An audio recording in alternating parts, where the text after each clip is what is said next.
So there are lots of verses in the Quran that, highlight the importance of salah.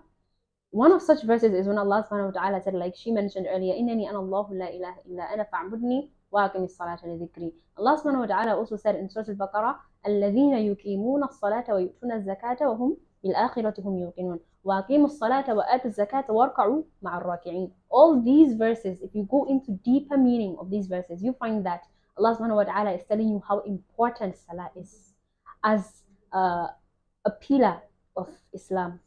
So Hauwa, how do we become youth?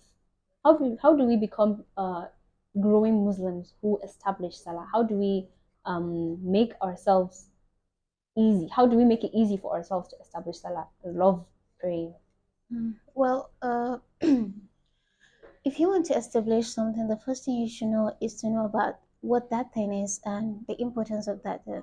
So if you want to establish salah, you have to learn about salah, know what salah is, know how you can perform that salah in the very best way. And also you should know the importance of salah in Islam. You see, salah is the second most important pillar of Islam and one of the first commandments that was given to Prophet Muhammad sallallahu alaihi wasallam.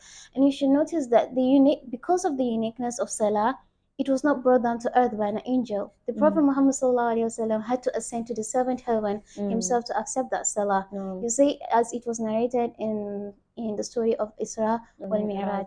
And also another thing is that salah is one of the first action. It's actually the first action that is to be accounted on the day of judgment. And it was not given the flexibility that was given to other pillars of Islam, except for shahada, that is.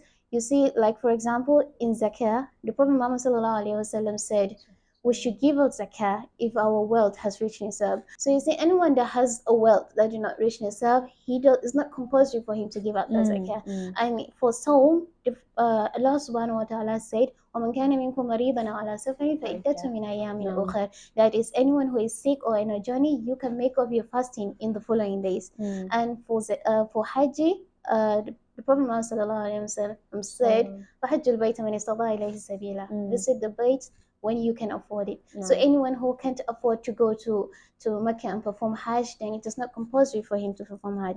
But when we come to Salah, it is compulsory, no matter what situation you find yourself in. For the Prophet Muhammad ﷺ described to us that anyone who can't pray while standing because maybe he's sick or due to other conditions, he should do it while sitting. If he can't do it while sitting, he should do it while laying on his back. If he can do it while laying on his back, then he should do it with his fingers. If he can't even raise his fingers, then he should do it in his heart. So you see, that shows how important and critical it is for you to be performing your salah. With this, you will see that it is highly important and highly important for you to perform your salah, for it is also a very critical part of Muslim's faith. For the Prophet Muhammad ﷺ said, "Al-farqu bayna al-Muslim wal-kafir tarku salah." The difference between a Muslim and a kafir is leaving out your salah. So that is one, you should know about the importance of salah. Next is to know the benefit. When you're performing an action and you know that action is benefiting you, it motivates you to perform that action more. So by knowing the benefits of salah, it enhances you to establish your salah, to increase your way of doing your salah.